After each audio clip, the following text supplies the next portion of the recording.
Welcome to non stop news. నేను కార్తిక్. నేను కవిత. అమరావతిలో టెండర్లు పెంచేసి స్కామ్లు చేస్తున్నారని చెప్పారు వైఎస్ఆర్సీపీ స్టేట్ కోఆర్డినేటర్ సజ్జల రామకృష్ణారెడ్డి. 10 ఏళ్లు ఉమ్మడి రాజధాని హక్కును చంద్రబాబు ఎందుకు వదిలేశారని ప్రశ్నించారు. ఓటుకు నోటు కేసు భయంతో రాత్రికి రాత్రి హడావుడిగా వచ్చి రాజధాని పల్లవి అందుకున్నారన్నారు. ఓ పక్క ఏమో లక్షల కోట్ల అప్పులు తెచ్చేస్తున్నాడు, అవన్నీ డ్రైన్ అవుట్ అవుతున్నాయి.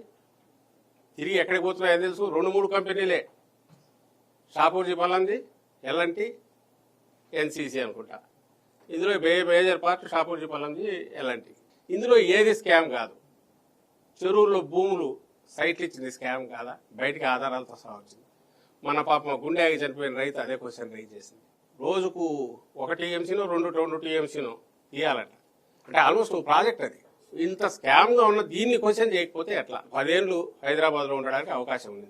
ఎవరు పరిగెత్తుకుంటారమ్మన్నాడు ఇక్కడికి? ఉన్న ముఖ్యమంత్రి రేవంత్ రెడ్డి క్యాష్ బ్యాక్ తీసుకెళ్లి ఆ రోజు అక్కడ ఇస్తూ దొరికిపోతే వాళ్ళు కేసు పెడితే రాత్రి సర్దుకొని వచ్చి ఇక్కడికి వచ్చేసి అంతే హడావుడిగా 3 చోట్ల అటు ఇటు అని ఆఖరికి తెచ్చి నో మ్యాన్స్ ల్యాండ్ లాగా ఎవరు లేని చోట ఇక్కడికి పోయి దించారు. అమరావతి దగ్గర నీ డ్రైన్ అవుట్ కావడానికి ప్రజల సొమ్ము ఖర్చు పెడుతున్నావు తప్ప, లేదా అసలు ఏదో ల్యాబొరేటరీలో ఉండాల్సిన క్వాంటమ్ థియరీలు ఇట్లాంటి చెప్తున్నావు తప్ప, రియల్ ఇదంతా కూడా మళ్ళీ వైజాగ్లో చేస్తున్నావుగా.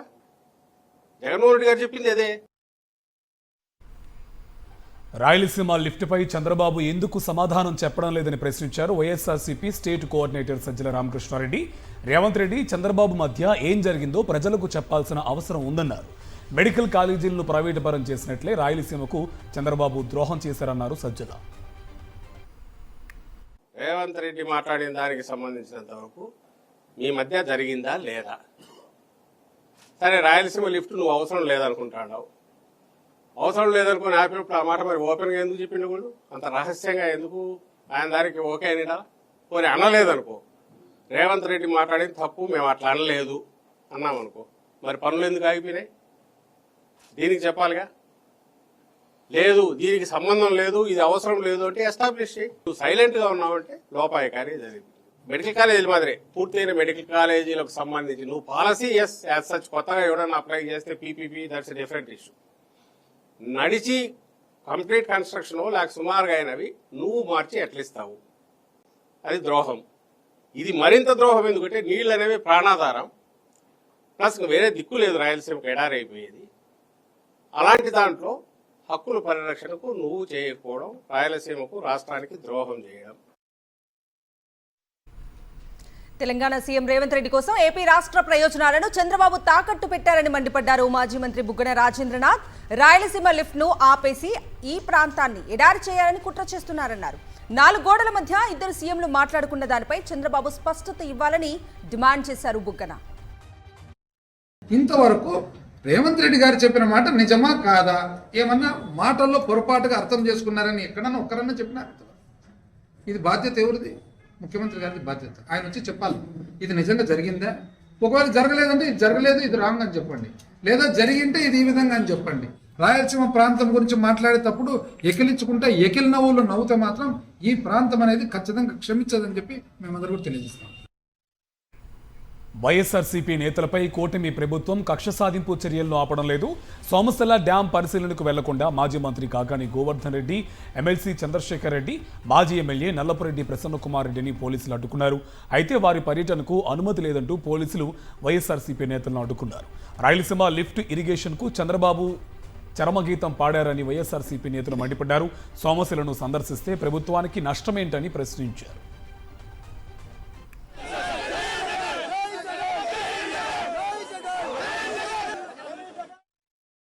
మేము వదలము. దీన్ని ప్రజల్లోకి, రైతుల్లోకి విస్తృతంగా తీసుకువెళ్తాం. రైతుల మద్దతు కూడగడతాం. ఈ ప్రభుత్వం మీద ఒత్తిడి పెంచుతాం. ఈ ప్రభుత్వం మరలా రాయలసీమ ఎత్తిపోతల పథకం పూర్తయ్యేదాకా మా పోరాటం కొనసాగుతుంది. ఒకవేళ రాయలసీమ ఎత్తిపోతల విషయంలో చంద్రబాబు రైతు ప్రయోజనాలను విస్మరిస్తే, మొండి వైఖరి అవలంబిస్తే, మొండిగా ముందుకు వెళ్లి దాన్ని నిలిపివేస్తే, అర్ధాంతరంగా ఆపివేస్తే మేము మా ప్రభుత్వం, రైతులందరూ కలిసి మరలా రైతు ప్రభుత్వాన్ని కోరుకుంటున్నారు. జగన్మోహన్ రెడ్డి గారు మరలా అధికారంలోకి రావడం ఖాయం. జగన్మోహన్ రెడ్డి గారు అధికారంలోకి వచ్చేదాకా మా పోరాటం రైతుల పక్షాన కొనసాగుతుంది. అధికారంలోకి రాగానే రాయలసీమ ఎత్తిపోతల పథకాన్ని ప్రారంభించి దాని ద్వారా రాయలసీమ, నెల్లూరు, ఒంగోలు కొంత ప్రాంతానికి త్రాగునీరు, సాగునీరు అందించడానికి మా పోరాటాలు కొనసాగిస్తాం. మా కార్యక్రమాలు నిర్విఘ్నంగా కొనసాగించి రైతుల పక్షాన మా ప్రాణాలు అర్పించడానికైనా సిద్ధంగా ఉంటామని చెప్పి ఈ సందర్భంగా మమ్మల్ని అడ్డుకోవడం కానీ, నెట్టడం కానీ, అలానే కొంతమంది మీద లాఠీ చార్జ్ చేయడం కూడా ఈరోజు అత్యంత దౌర్భాగ్యమైనటువంటి విషయం. మళ్ళీ ఈరోజు ఇంత జరిగిన తర్వాత ఇప్పుడు వచ్చి ఎస్పీ గారు ఒక 5 మందిని అయితే పొమ్మని చెప్తా ఉన్నారని చెప్పి మాట్లాడుతూ ఉన్నారు. ఒకటి చెప్తా ఉన్నాం, రైతులందరూ కూడా వాళ్ళు వస్తానని చెప్పినప్పుడు వైఎస్ఆర్సీపీ వాళ్ళకు ముందుండి వారి తరఫున పోరాడడానికి ప్రయత్నిస్తూ ఉంటే ఈరోజు ఇప్పుడు మొత్తం లాఠీ చార్జ్ చేసి కార్యకర్తలను ఇబ్బందులు పెట్టి చేతులు పట్టుకొని లాగి అందరినీ కూడా లోపలికి పంపించి ఇప్పుడు 5 మందికి పర్మిషన్ ఇస్తామని చెప్పి చెప్తా ఉండడం అంతే ఎంత సిగ్గుచేటు అన్నది మీరు ఆలోచించాలి. పాకిస్తాన్ ఉగ్రవాదుల్లా తమను పోలీసులు హౌస్ అరెస్ట్ చేశారని మండిపడ్డారు మాజీ ఎమ్మెల్యే ప్రసన్న కుమార్ రెడ్డి. సోమశిల సందర్శనకు వెళ్తుంటే నిలువరించడం దారుణమని విమర్శించారు. సోమశిల జలాశయం పేల్చడానికి వెళ్తున్నామా అని ప్రశ్నించారు. ఈరోజు రాయలసీమ ఏమైపోయినా పర్వాలేదని చెప్పి చంద్రబాబు నాయుడు రేవంత్ రెడ్డితో కుమ్ముక్కై లిఫ్ట్ ఇరిగేషన్ ఆపడం అనేది చాలా దారుణమైనటువంటి విషయం.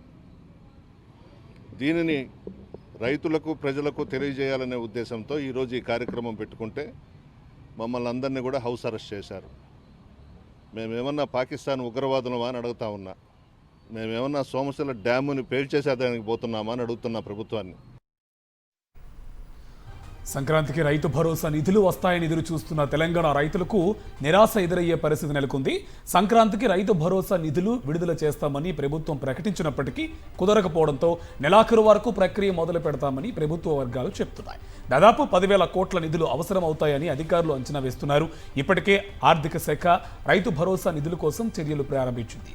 అవసరమైన నిధులు సమకూరిన వెంటనే దశలవారీగా రైతుల ఖాతాల్లో జమ చేయనున్నట్టు తెలుస్తోంది. ఇటీవల తనపై వస్తున్న ఆరోపణల్ని మంత్రి కోమటిరెడ్డి వెంకటరెడ్డి ఖండించారు. ఓ మహిళా ఐఏఎస్ పై దుష్ప్రచారం చేయటం దురదృష్టకరమని ఆవేదన వ్యక్తం చేశారు. కావాలంటే తనకు విషమిచ్చి చంపాలన్నారు కోమటిరెడ్డి. నా బాధల్లో ఏంటంటే ఒక ఐఏఎస్ మహిళలు, ఐఏఎస్, ఐపీఎస్ అవుడే తప్ప కావద్దని చెప్పండి. మీరు రండి సోషల్ మీడియాలో, మీరు ఉద్యోగాలు చేయొద్దని చెప్పండి మహిళల్ని. అరే జిల్లా మినిస్టర్గా వస్తే పక్క కూర్చుంటారు. జిల్లా నేను లోకల్ ఎమ్మెల్యేని, అది కూడా 15 రోజులకు ఒకసారి పోతా. ఇంకా నా డిపార్ట్మెంట్ పెద్దది కాబట్టి దేవుడు ఉన్నాడు, దేవుడు తప్పు చేసినోడు శిక్షిస్తాడు. మీకేమైనా కావాలంటే మీరేమైనా మీకు ఇంకా కూడా కోపం తీరలే వెంకరెడ్డి అనేవాడు ఉండొద్దంటే ఇంత విషయం ఇచ్చి చంపండి మరి మీరు కూడా. మరి మీరు అసలు చేసాం మాది ఏముంది? ఇప్పుడు మా ఇంటికి వస్తే ఖాళీ ఓరు. మంత్రి కోమటిరెడ్డి వెంకటరెడ్డిపై సోషల్ మీడియాలో వస్తున్న కథనాలపై నిప్పులు చెరిగారు టీపీసీసీ వర్కింగ్ ప్రెసిడెంట్ జగ్గారెడ్డి. గత కొద్ది రోజులుగా వెంకటరెడ్డిపై వస్తున్న నిరాధార కథనాలను తీవ్రంగా ఖండిస్తున్నట్టు తెలిపారు. తెలంగాణ రాజకీయాల్లో చరిష్మా ఉన్న నేత కోమటిరెడ్డి అని, అలాంటి లీడర్ వ్యక్తిత్వాన్ని దెబ్బతీస్తూ దుష్ప్రచారం చేయడం బాధాకరమన్నారు. కోమటిరెడ్డి వెంకటరెడ్డి అనేది మీద కొన్ని వార్తలు వాళ్ళతో మాట్లాడిండు, వీళ్ళతో మాట్లాడిండు, ఎవరిది వాళ్ళు ఊహించుకొని మాట్లాడితే కూడా దాన్ని తప్పుగా వాళ్ళు చిత్రీకరించుకొని సోషల్ మీడియా, కొంత మీడియాలో వార్తలు వేయడం, దాన్ని నేను తీవ్రంగా ఖండిస్తున్నాను. రాష్ట్ర రాజకీయాలు కోమటిరెడ్డి వెంకటరెడ్డి ఒక ఫిగర్, ఆయనకంటే ఒక స్టైల్ ఉంది, ఆయన ఒక ఫిగర్. ఆయన కూడా జనగాం చౌరస్తాలో కాంగ్రెస్ నిరసన ఉద్రిక్తతకు దారితీసింది. రాహుల్ గాంధీ సీఎం రేవంత్ రెడ్డిపై కేటీఆర్ చేసిన అనుచిత వ్యాఖ్యలను వెంటనే వెనక్కి తీసుకోవాలని కాంగ్రెస్ శ్రేణులు నినాదాలు చేశారు. రాహుల్ గాంధీకి సీఎం రేవంత్ రెడ్డికి క్షమాపణలు చెప్పాలని డిమాండ్ చేశారు. నిరసన చేస్తున్న కాంగ్రెస్ కార్యకర్తలను అడ్డుకునేందుకు పోలీసులు ప్రయత్నించారు. ఈ క్రమంలో కాంగ్రెస్ కార్యకర్తలు, పోలీసుల మధ్య తోపులాట జరిగింది. ఈ తోపులాటలో ఒక కాంగ్రెస్ నాయకుని తలకు గాయమైంది. దీంతో రోడ్డుపై బైఠాయించి యూత్ కాంగ్రెస్ నాయకులు నిరసన వ్యక్తం చేశారు. నిరసనకారులను పోలీసులు అదుపులోకి తీసుకుని పిఎస్కు తరలించారు. నిన్న సీఎం రేవంత్ రెడ్డి ఫోటోతో బీఆర్ఎస్ నేతలు నిరసన వ్యక్తం చేయగా ఇవాళ దానికి పోటీగా కాంగ్రెస్ నిరసన చేపట్టింది.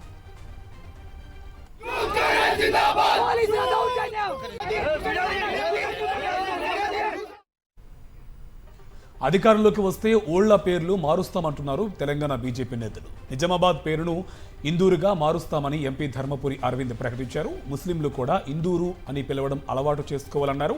తెలంగాణలో మార్చాల్సిన పేర్లు చాలా ఉన్నాయంటున్నారు రాష్ట్ర బీజేపీ అధ్యక్షుడు రామచంద్రరావు.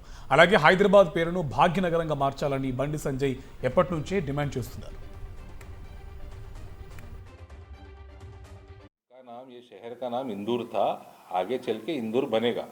बीच में कोई गधा निज़ाम करके कोई गधा आके नाम बदला, वो टेम्परेरी रहेगा, इसमें उछलने का ज़रूरत नहीं है. बिल्कुल बनेगा इंदौर. लास्ट टाइम थोड़े में मिस हो गया, रेजोल्यूशन बना के वो बुड्ढे को फार्म हाउस को बेचते थे रेजोल्यूशन म्यूनसिपालिटी से. लास्ट टाइम थोड़े में मिस हो गया, ये बार मिस नहीं होगा. పేరు మార్పులు రాజకీయాలు బీజేపీకి అలవాటే అంటున్నారు PCC chief Mahesh Kumar Goud. Municipal ఎన్నికల కోసమే నిజామాబాద్ను ఇందూరుగా మారుస్తామని ధర్మపురి అరవింద్ అంటున్నారని ఆరోపించారు. ఆశావాహుల సంఖ్య ఎక్కువగా ఉండటంతో కార్పొరేషన్ పదవుల భర్తీ ఆలస్యం అవుతుందన్నారు. సంక్రాంతి తర్వాత కార్పొరేషన్ పదవులు భర్తీ చేస్తామంటున్నారు పీసీసీ చీఫ్ మహేష్ కుమార్ గౌడ్.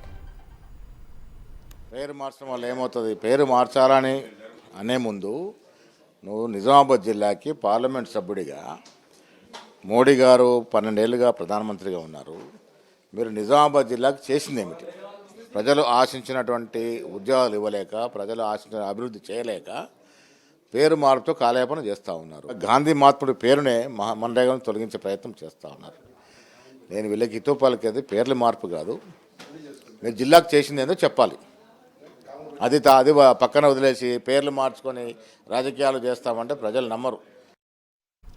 రానున్న 45 రోజుల్లో జిల్లాలో వైఎస్ఆర్సీపీ సంస్థాగత నిర్మాణం పూర్తి చేస్తామన్నారు మాజీ మంత్రి అంబటి రాంబాబు. ఉద్యమాల రూపంలో ప్రజల మధ్యకి వెళ్తామని అన్నారు.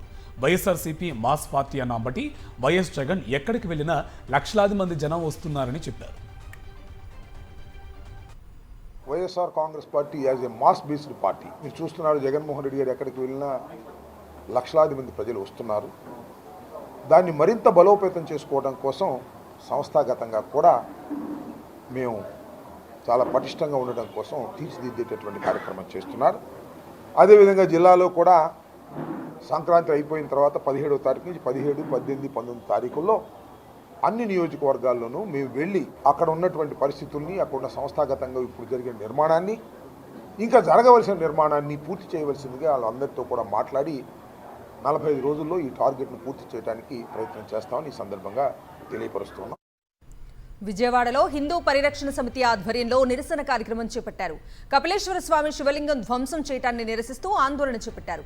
శివలింగానికి దయానంద దత్త స్వామి, కోటీశ్వర రూపానంద స్వామి ప్రత్యేక అభిషేకం చేశారు. కూటమి ప్రభుత్వంలో ఆలయాలపై దాడులు పెరిగిపోయాయని స్వామీజీలు ఆగ్రహం వ్యక్తం చేశారు. శివలింగం ధ్వంసం చేసిన వారిని కఠినంగా శిక్షించాలని డిమాండ్ చేశారు. మనం పెడుతున్నాం కదా, ప్రతిష్ఠ చేస్తున్నాం, ప్రాణ ప్రతిష్ఠ చేస్తున్నాం విగ్రహానికి. ఎప్పుడో 100 ఏళ్ల క్రితం ప్రాణ ప్రతిష్ఠ చేశారు, అది విపరీతం బలంగా మారింది. అలాంటి శివలింగాన్ని ధ్వంసం చేసినప్పుడు జీర్ణోద్ధరణ అనేది 3 రోజుల కార్యక్రమం. అది ఆ జీర్ణోద్ధరణ వదిలేసి ఏదో ఆకతాయిగా గబాగబా దాన్ని తీసేసి పక్కన పడేసి వెంటనే 7 9 విగ్రహం పెట్టేసి మళ్ళీ కార్యక్రమం మొదలుపెట్టడం అనేది శుద్ధ అన్యాయం. అది అరిష్టం, దేశానికి అరిష్టం. విజయవాడ ఇంద్రకీలాద్రిపై వరుసగా అపశృతులు జరుగుతూనే ఉన్నాయి. ఆలయ అధికారుల నిర్లక్ష్యం మరోసారి బయటపడింది. అభిషేకానికి ఉపయోగించే పాలల్లో పురుగులు రావడం కలకలం రేపింది. టెట్రా ప్యాకెట్ పాలతో అభిషేకం చేస్తుండగా పురుగులు రావడంతో అర్చకులు వెంటనే పూజను ఆపేశారు. దాదాపు 30 నిమిషాల పాటు అభిషేకం ఆగిపోయింది. మరోవైపు ఆలయంలో భక్తులు కరెంటు షాక్ గురయ్యారు. ఉచిత ప్రసాదం కౌంటర్ వద్ద పలువురు భక్తులకు విద్యుత్ షాక్ తగిలింది. వెంటనే అధికారులు అప్రమత్తమై కరెంటు సరఫరాను నిలిపివేశారు. దుర్గగుడిలో వరుస అపశృతులపై వైఎస్ఆర్సీపీ గుంటూరు పార్లమెంటు పరిశీలకులు పోతున మహేష్ తీవ్ర ఆగ్రహం వ్యక్తం చేశారు. ప్రచారంపై ఉన్న శ్రద్ధ ఆలయ పవిత్రతను కాపాడటంలో లేదా అని నిలదీశారు. అభిషేకానికి ఆవు పాలు కాకుండా టెట్రా ప్యాకెట్ పాలు వాడడమేంటని ప్రశ్నించారు.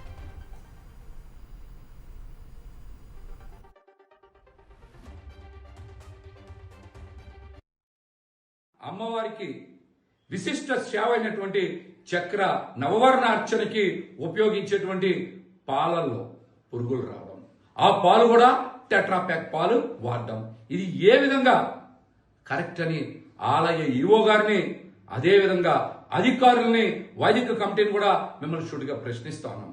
అమ్మవారి చక్ర నవార్చనకి ఆవు పాలు వాడకుండా టెట్రాప్యాక్ పాలు వాడతారా? అందులో పురుగులు వస్తే మీరు చూసుకోకుండా మరి అభిషేకానికి ఉపయోగిస్తారా? రాష్ట్రంలోని లక్షల ఎకరాల దేవాదాయ శాఖ భూములను టీడీపీ నేతలకు దారాదత్తం చేసేందుకు ప్రభుత్వం సిద్ధమైందన్నారు వైఎస్ఆర్సీపీ అధికార ప్రతినిధి కారుమూరి వెంకటరెడ్డి. 3,000 కోట్ల రూపాయల విలువైన టీటీడీ భూములను 25 కోట్లకే అప్పగించడం వెనుక ఆంతర్యం ఏంటని ప్రశ్నించారు. అంటే దేవాదాయ శాఖ పరిధిలో ఆంధ్రప్రదేశ్ రాష్ట్ర వ్యాప్తంగా 4,67,000 ఎకరాలు ఉన్నాయి. వీటన్నిటినీ ఏదైతే వాళ్ళకి సంబంధించినటువంటి మనుషులకి అప్పనంగా 99 పైసలకో లేదంటే రూపాయికో లేదంటే ₹1 లీజుకి ఇచ్చేటటువంటి కార్యక్రమానికి తెరలేపారు. దీనికి మించి మార్కెట్ విలువ చూసుకుంటే దాదాపుగా 3,000 కోట్ల రూపాయల విలువైనటువంటి తిరుమల తిరుపతి దేవస్థానం స్థలాన్ని ఆంధ్రప్రదేశ్ రాష్ట్రంలో చంద్రబాబు నాయుడు గారి కూటమి ప్రభుత్వం, టీటీడీ చైర్మన్ గా ఉన్నటువంటి బిఆర్ నాయుడు సంయుక్తంగా ఇద్దరు కలిసి కుమ్మక్కై 3 అంచెల విధానంలో దాన్ని కేవలం 25 కోట్ల రూపాయలకి దారాదత్తం చేసినటువంటి పరిస్థితి. అనంతపురం జిఆర్ ఫంక్షన్ హాల్లో ఇమాం ప్రస్థానం పుస్తకాన్ని ఆవిష్కరించారు ఉరవకొండ మాజీ ఎమ్మెల్యే విశ్వేశ్వరరెడ్డి, మాజీ ఎంపీ తలారి రంగయ్య. పుస్తకాన్ని ప్రజల ముందుకు తీసుకొచ్చిన కదలిక ఎడిటర్ ఇమాంను ఘనంగా సన్మానించారు. కరువు పీడిత ప్రాంతాల అభివృద్ధి కోసం ఇమాం అనేక రచనలు చేశారని, దివంగత నేత వైఎస్ రాజశేఖర రెడ్డితో కలిసి పనిచేసిన ఇమాం జీవిత చరిత్రపై పుస్తకం రావడం సంతోషంగా ఉందని మాజీ ఎమ్మెల్యే విశ్వేశ్వరరెడ్డి తెలిపారు. ఇమాం గారు లాంటి వారి సేవలు, వారి జీవితం అందరికీ కూడా ఆదర్శప్రాయంగా తీసుకోవాల్సినటువంటి అవసరం ఉంది. చాలా స్ఫూర్తిదాయకమైనటువంటి ఆయన చరిత్ర భావితరాలకి వాళ్ళందరికీ కూడా ఎంతో ఆదర్శప్రాయమైంది. ఆయన ఒక జర్నలిస్టుగా, ఒక విప్లవ భావాలు కలిగినటువంటి ఒక నాయకుడిగా, ఆయన ఒక సామాజిక కార్యకర్తగా ఆయన చేసిన సేవలు మరువలేనటువంటివి. మెడికల్ కాలేజీల ఉద్యోగులపై మరోసారి కక్ష సాధింపుకు దిగింది కూటమి ప్రభుత్వం. పొమ్మనలేక పొగబెట్టినట్లు అవుట్సోర్సింగ్ ఉద్యోగులను సైతం పిడుగురాళ్ల మెడికల్ కాలేజీకి బదిలీ చేశారు. పులివెందుల మెడికల్ కాలేజ్ నుంచి 63 మందిని బదిలీ చేశారు. పీపీపీ కింద ప్రైవేటు పరం చేయనున్న కాలేజీల్లో ఉద్యోగుల బదిలీలు చేస్తున్నారు. పులివెందుల, మదనపల్లి, మార్కాపురం, అదోని కాలేజీల నుంచి 600 మంది ఉద్యోగులను బదిలీ చేశారు. తక్కువ జీతంతో పనిచేస్తున్న చిరు ఉద్యోగులకు శరాఘాతంగా మారాయి బదిలీలు. తక్కువ జీతంతో పిడుగురాళ్ల వెళ్లి ఎలా పనిచేయాలని ఆవేదన చెందుతున్నారు ఉద్యోగులు.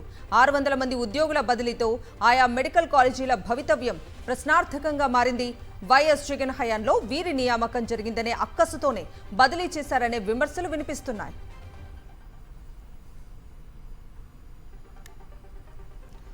ఏబిఎన్ ఛానల్పై విశాఖ పోలీస్ కమిషనర్కు వైఎస్ఆర్సీపీ నేతలు ఫిర్యాదు చేశారు. ఏబిఎన్ ఛానల్కు పాత్రికేయ విలువలు లేవని మండిపడ్డారు కేకే రాజు.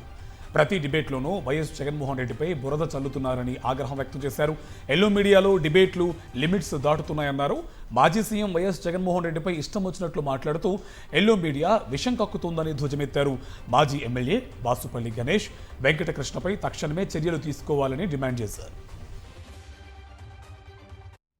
ఒకవైపు ఉత్తరాంధ్ర ప్రాంతంలో ఉన్న వేలాది కోట్ల రూపాయల విలువైన భూముల్ని పప్పు బెల్లాల్లాగా రూపాయికి ₹10 కూడా పెట్టుబడుల పేరుతో కట్టబెడుతూ 3 ప్రాంతాలకి కూడా సమానంగా అభివృద్ధి ఫలాలందించాల్సిన ముఖ్యమంత్రి గారు అమరావతి మీద ప్రేమతో అమరావతి నా దత్తపుత్రిక అనుకుని ఈరోజు అమరావతిలో లక్షలాది కోట్ల రూపాయల పెట్టుబడుల పేరుతో పెద్ద ఎత్తున స్కామ్ పాల్పడుతున్న మాట మనందరికీ కూడా తెలిసిన విషయమే.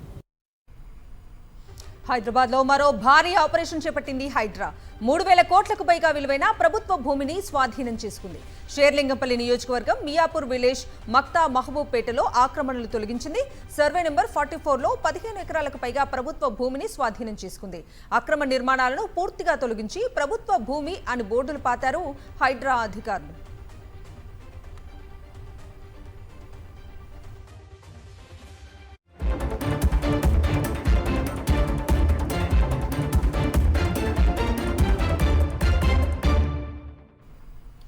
జాతీయ వార్తలు చూద్దాం. ప్రధాని నరేంద్ర మోదీ గుజరాత్లోని సోమనాథ్ ఆలయాన్ని సందర్శించారు.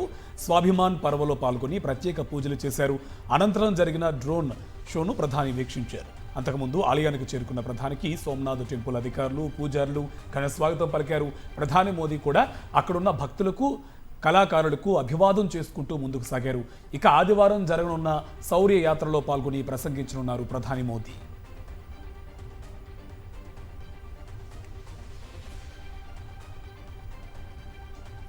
కేంద్ర బడ్జెట్ సన్నాహకాల్లో భాగంగా ఢిల్లీలో ప్రీ బడ్జెట్ సమావేశం నిర్వహించింది మోదీ సర్కార్. కేంద్ర ఆర్థిక మంత్రి నిర్మలా సీతారామన్ అధ్యక్షతన జరిగిన ఈ భేటీకి ఏపీ, తెలంగాణ సహా అన్ని రాష్ట్రాలు, కేంద్ర పాలిత ప్రాంతాల ఆర్థిక మంత్రులు హాజరయ్యారు.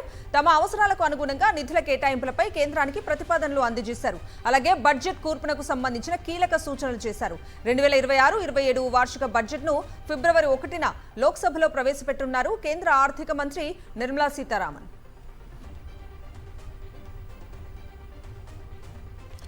వెస్ట్ బెంగాల్లో ఎన్ఫోర్స్మెంట్ డైరెక్టరేట్, టీఎంసీ ప్రభుత్వం మధ్య వివాదం సుప్రీంకోర్టుకు చేరింది. ఐపాక్ బొగ్గు కుంభకోణం కేసు దర్యాప్తును ప్రభుత్వం, సీఎం మమతా బెనర్జీ అడ్డుకున్నారని ఆరోపిస్తూ సుప్రీంకోర్టులో పిటిషన్ దాఖలు చేసింది ఈడీ. ఈ ఘటనపై సెంట్రల్ బ్యూరో ఆఫ్ ఇన్వెస్టిగేషన్తో దర్యాప్తు జరిపించాలని కోరింది ఈడీ. మరోవైపు ఈడీ దాడులపై బెంగాల్ ప్రభుత్వం కూడా సుప్రీంను ఆశ్రయించింది. తమ వాదనలు వినకుండా ఎలాంటి ఉత్తర్వులు జారీ చేయొద్దని కేవియట్ పిటిషన్ దాఖలు చేసింది. ఇరువురి పిటిషన్లు పరిశీలించిన న్యాయస్థానం విచారణను ఈ నెల 14కు వాయిదా వేసింది.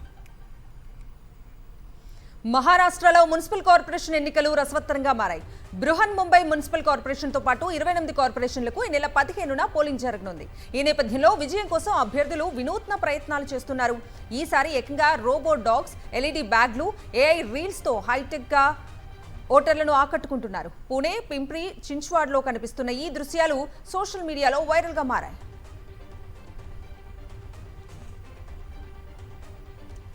పొరుగునే ఉండి ప్రమాదకరంగా మారుతున్న చైనా, పాకిస్తాన్, బంగ్లాదేశ్కు చెక్ పెట్టే ప్రయత్నాలు ముమ్మరం చేసింది భారత్. ఇందుకోసం మరో నేవీ బేస్ ఏర్పాటు చేసేందుకు సిద్ధమైంది భారత నావికాదళం. పశ్చిమ బెంగాల్ తీరంలోని హల్దియాలో కొత్త నేవీ బేస్ ఏర్పాటు చేయాలని ఇండియన్ నేవీ భావిస్తుంది. ఇప్పటికే అక్కడ ఉన్న డాక్ కాంప్లెక్స్ను ఈ నేవీ బేస్కు ఉపయోగపడనుంది.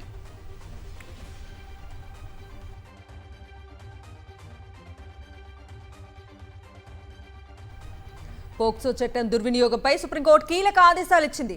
రోమియో జూలియట్ నిబంధన తీసుకురావాలని కేంద్ర ప్రభుత్వానికి సూచించింది. టీనేజ్ లవ్ రిలేషన్షిప్స్ను ప్రాసిక్యూషన్ నుంచి మినహాయించేలా చర్యలు తీసుకోవాలంది సర్వోన్నత న్యాయస్థానం.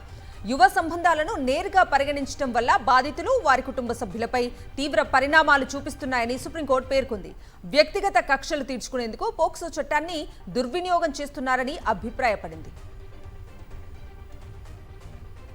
శబరిమల బంగారు ఆభరణాల కేసులో అరెస్టైన ఆలయ ప్రధాన పూజారి కందావారు రాజీవరు ఇంట్లో సిట్ అధికారులు సోదాలు నిర్వహించారు. 8 మంది సభ్యులున్న సిట్ బృందం తిరువనంతపురంలోని పూజారి ఇంట్లో తనిఖీలు చేపట్టారు. బంగారు తాపడాల చోరీ కేసులో కీలక ఆధారాలు లభిస్తాయేమోనన్న కోణంలో దర్యాప్తు చేపడుతున్నారు అధికారులు.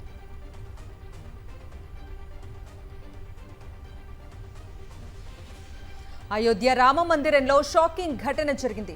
ఘోర భద్రతా వైఫల్యం వెలుగు చూసింది. ఆలయ కాంప్లెక్స్లో వచ్చిన ఒక కశ్మీరీ యువకుడు సీతా రసోయి వద్ద నమాజ్ చదవడానికి యత్నించడం తీవ్ర కలకలం రేపింది. పోలీసులు అతన్ని జమ్మూ కాశ్మీర్లోని షోపియాన్కు చెందిన అహ్మద్ షేక్గా గుర్తించి అరెస్ట్ చేశారు. అహ్మద్ షేక్ D1 గేట్ నుంచి రామ మందిర కాంప్లెక్స్లోకి ప్రవేశించినట్లుగా గుర్తించారు.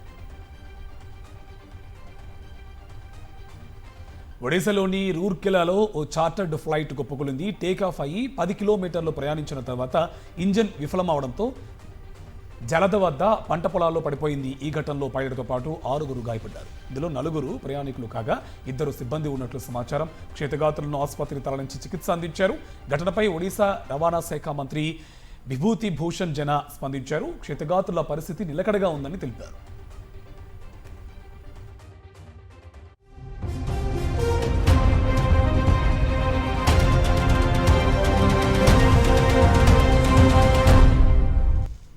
ఇంటర్నేషనల్ అప్డేట్ చూద్దాం. Citizenship and immigration services premium processing సేవల ఫీజులను పెంచుతున్నట్లుగా ప్రకటించింది అమెరికా. కొత్త ఫీజులు వచ్చి వచ్చే మార్చ్ 1 నుంచి అమల్లోకి రానున్నాయి. జూన్ 2023 నుంచి జూన్ 2025 వరకు నమోదైన ద్రవ్యోల్బణాన్ని పరిగణలోకి తీసుకుని ఈ పెంపు చేసినట్లుగా వెల్లడించింది. ఈ కొత్త మార్పులు ఉద్యోగ ఆధారిత నాన్ ఇమిగ్రెంట్ వీసా దరఖాస్తులకు వర్తిస్తాయి. అమెరికాలో పనిచేస్తున్న లేదా చదువుతున్న భారతీయులపై ఇవి గణనీయమైన ప్రభావం చూపనున్నాయి. గ్రీన్లాండ్ను స్వాధీనం చేసుకునేందుకు అన్ని ప్రయత్నాలు చేస్తున్నారు అమెరికా ప్రెసిడెంట్ డొనాల్డ్ ట్రంప్. అందుకోసం సైనిక బలగాలను వినియోగిస్తామని ప్రకటించారు. ఆర్కిటిక్ దీవిపై అమెరికా గుప్తాధిపత్యం చేస్తోందన్న డెన్మార్క్ వాదనను కొట్టిపారేశారు. వారికి నచ్చినా నచ్చకపోయినా గ్రీన్లాండ్ స్వాధీనం జరుగుతుందని స్పష్టం చేశారు ట్రంప్. మరోవైపు అమెరికా ప్రభుత్వానికి లొంగిపోయేది లేదని, ఆ దేశంతో తాము కలవబోమని గ్రీన్లాండ్ స్పష్టం చేసింది. అమెరికా అధ్యక్షుడు డొనాల్డ్ ట్రంప్ నోబెల్ బాధ తీరటం లేదు. ఇండియన్ పాక్ వార్ సహా 8 యుద్ధాలు ఆపేశారని చెప్పుకుంటున్న ఆయన నోబెల్ శాంతి బహుమతికి తనకు మించిన అర్హుడు ఈ భూమి మీద లేరు అన్నట్లు మాట్లాడుతున్నారు. తాజాగా మరోసారి ఇదే తరహా వ్యాఖ్యలు చేశారు ట్రంప్. మాజీ అధ్యక్షుడు బరాక్ ఒబామాకు నోబెల్ ఎందుకు ఇచ్చారో ఆయనకు కూడా తెలియదు అంటూ అక్కసు వెళ్లగక్కారు. అంతేకాదు భారత్ పాకిస్తాన్ యుద్ధాన్ని ఆపటం ద్వారా 10 మిలియన్ల మంది జీవితాలను తాను కాపాడాను అంటూ చెప్పుకొచ్చారు. బంగ్లాదేశ్ నేషనలిస్ట్ పార్టీ చైర్మన్గా తారిక్ రెహమాన్ ఏకగ్రీవంగా ఎన్నుకున్నారు. అనారోగ్య సమస్యలతో ఆ పార్టీ మాజీ చైర్పర్సన్, బంగ్లాదేశ్ మాజీ ప్రధాని ఖలీదా జియా మరణంతో ఈ పదవి ఖాళీ. తాజాగా జరిగిన పార్టీ స్టాండింగ్ కమిటీ సమావేశంలో బీఎన్పీ చైర్మన్గా రెహమాన్ను ఏకగ్రీవంగా ఎన్నుకున్నట్టు party secretary general Mirza Fakhrul ప్రకటించారు. బంగ్లాదేశ్లో హిందువులపై దాడులు ఆగటం లేదు. తాజాగా మరో హిందూ యువకుడు ప్రాణాలు కోల్పోయాడు. 19 ఏళ్ల జై మహోపాత్రను విషమిచ్చి చంపేశారు దుండగులు.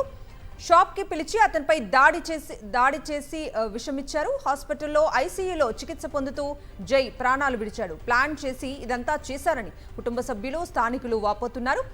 అమీరుల్ ఇస్లాం అనే వ్యక్తి జై మహాపాత్రను షాప్కి పిలిచినట్లుగా గుర్తించారు.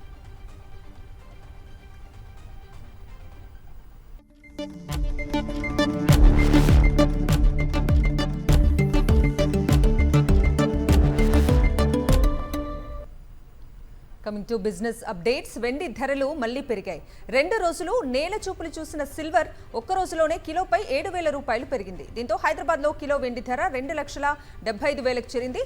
అటు బంగారం ధర కూడా ఎగబాకింది. తులం బంగారం 1,150 రూపాయలు పెరిగింది. హైదరాబాద్లో 10 గ్రాముల 24 క్యారెట్ల బంగారం 1,40,460 పలుకుతోంది. 22 క్యారెట్ల 10 గ్రాముల పసిడి 1,28,750కి చేరింది.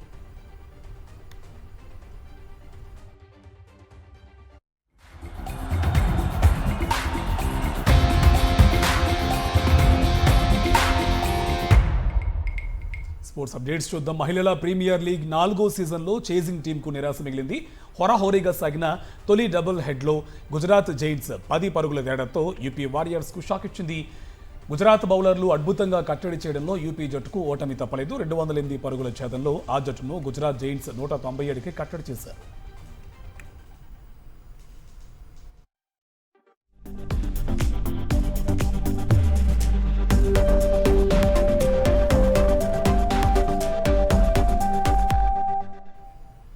మొన్న విజయ్, నిన్న బన్నీ, తాజాగా బిగ్ బి అమితాబ్ బచ్చన్.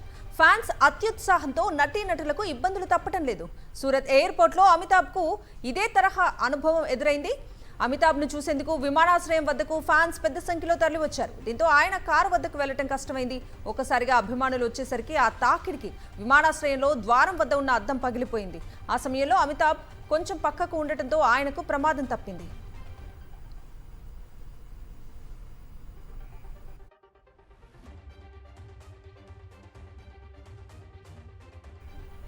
ఇవి నాన్ స్టాప్ న్యూస్ డీటెయిల్స్.